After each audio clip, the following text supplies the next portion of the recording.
Mr. President, we're going to be voting shortly on the motion to proceed to Senate Bill 1, the Keystone pipeline. I'm here to urge my colleagues to vote no on that motion to proceed. We've had a couple of chances to come to the Senate floor already with colleagues today and last week and talk about the important issue of energy development in the United States and how we move our country forward, job creation and energy development. And the President got to hear his remarks and certainly respect people's point of view that this issue is an issue that we've had a lot of time to discuss. The issue is whether the American public and people in effective states have had a lot of time to talk about this issue and whether they've had a transparent process to talk about this issue. I'd like to submit for the record today an article that was in USA Today that is the headline, "Permit Problems Plague Keystone XL Pipeline South Dakota Leg."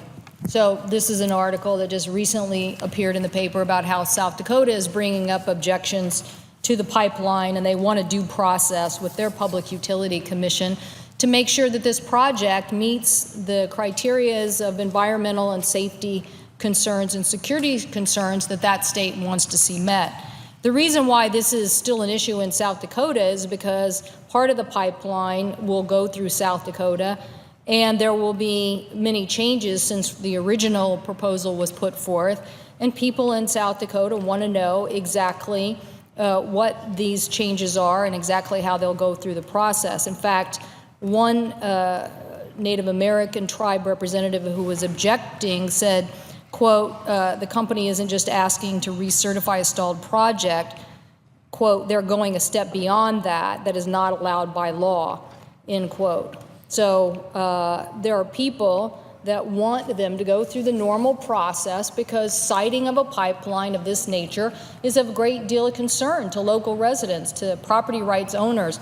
I find it interesting that in the debate on this issue, that we on this side of the aisle are the ones that are advocating and standing up for property rights owners to make sure that there is not a taking of their property without a transparent process and input for that process, because that's exactly what's transpired here when the company, with the help of the state of Nebraska, did not continue to proceed through their Public Service Commission, their Public Utility Commission, and instead tried to pass a law saying that all of that environmental review and security issues and oversight could be done by the governor.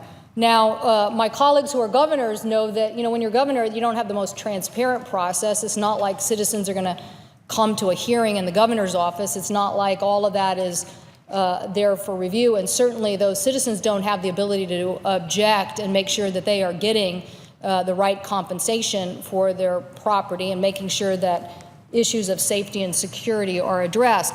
So that is why those sued on behalf of individual citizens, the fact that they didn't say that the legislature and the governor had the right to act, that it was unconstitutional, that in the separation of powers divided by the governor and their Public Service Commission, that it's the job of these UTCs, Utilities and Transportation Commissions around the country, to protect the interests of the public in the siting of these facilities.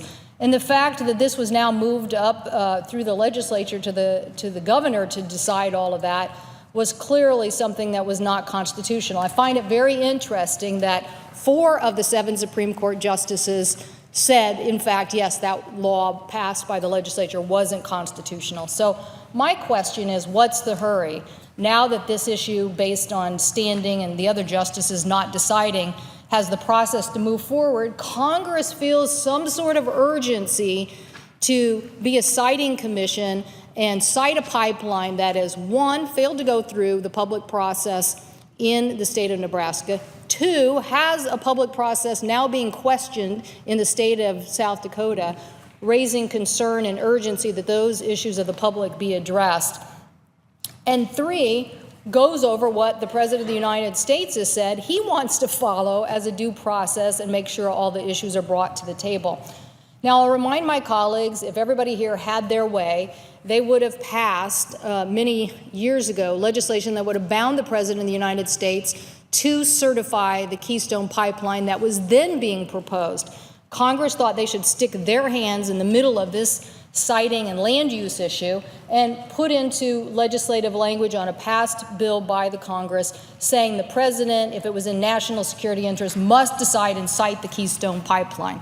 Well, thank God those at the State Department and the White House decided that that wasn't such a smart idea, because that current pipeline went through a major aquifer that served 8 states and proposed a great deal of concern to landowners, to farmers, to residents, and various individuals about that particular proposal. So if this body would have had its way before those who support this pipeline, they would have pressured the president to approve what is now a defunct, horrible idea of what was proposed by TransCanada.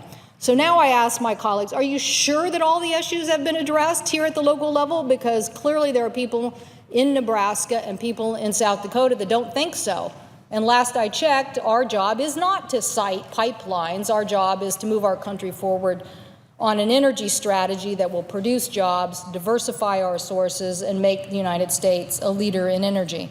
So I know my colleagues feel like we'll get a chance to address a lot of issues if we do move forward in a debate, and I'm sure there will be many on many sides.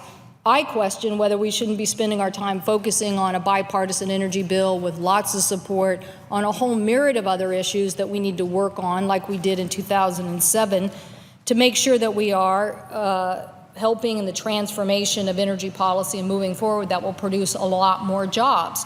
This particular proposal, as many of my colleagues have pointed out, while there are some immediate construction jobs, the long-term jobs are very few compared to many of the other things that we have been doing. I'd also like to point out that since Keystone has undertaken more development in the United States, that part of that development in the United States has also come into question lately, that the security welds that have been done in the southern part of that pipeline have come into question, even to the point where I think the State Department has said to the company, we're going to have a third-party validator prove whether you're actually getting the standards that we would like to see in the development of this pipeline in the United States. But there are many issues here to that safety and security, as my colleagues can point out, who have brought these issues up before. My colleague from Michigan, who suffered one of the most devastating oil spills in her area. That was a tar sand oil spill. And my colleague from Michigan, Senator Stabenow, has actually flown over that oil spill and cited that it took 4 years and $1.2 billion to clean it up, and that the tar sand sunk to the bottom of the river and the river had to be dredged. So this is something that my colleagues may not quite understand, that this tar sand, even according to the Commandant of the Coast Guard, we don't really have a solution for its cleanup. That is why I want to make sure that that is in water, that tar sands pays into the oil spill liability trust fund as any other oil source would, so that we can make sure that we are planning for the future and getting the help and response that any of these oil spills could affect in the future. But needless to say, Michigan and the Kalamazoo spill taught our nation how dangerous this oil spill process could be. So again, why are we prematurely trying to cut off the debate on this issue at the local government level and say that we in Congress know better than these utility and transportation commissions and their transparent citing process for the American public? Why do we somehow know better that this is where a pipeline should go and how the process should work? So I hope that my colleagues will stop and think about how this TransCanada proposal, and I know some of my colleagues like to talk about being a good neighbor, and I like to say, we in the Pacific Northwest consider British Columbia a very big friend and neighbor. There's many times that people talk about 2 provinces and 5 states working together as an organization on economic issues. So that structure has been in place for many, many years in the Pacific Northwest. But the people of British Columbia have not been a big supporter of tar sands oil expansion. Something like 60% of the public of British Columbia oppose having a tar sands pipeline cross their province.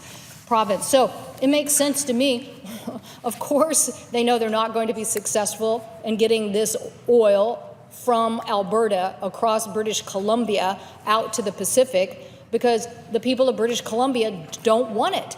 So of course, why not come to the United States? Why don't you ask them if they want a pipeline going through the middle of their country? So British Premier Christy Clark laid out 5 principles that ought to have been met in order to site a pipeline of tar sands, and so there was a lot of opposition and concern there.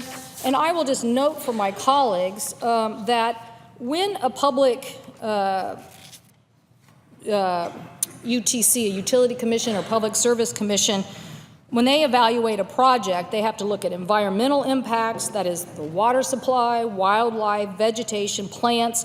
They have to look at the economic and social impacts. They need to look at alternative routes, impacts to future development near the pipeline, and the views of cities and counties. And again, I will note, I think, that all of these are a part of having a transparent process instead of a political process on siting.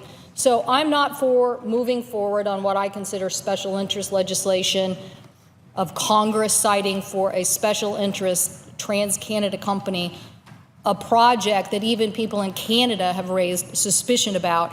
I hope that we will allow the president to still do due process on such an important issue of environmental concern, and that we won't start setting a standard that if you want to just short circuit the eminent domain and protection rights of individuals, we'll just bypass all of that at the local level and somehow go to Congress and they'll get that done for you. I think it's a very, very bad message.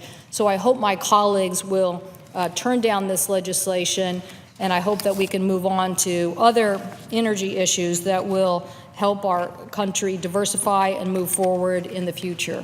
So with that, Mr. President, I yield the floor.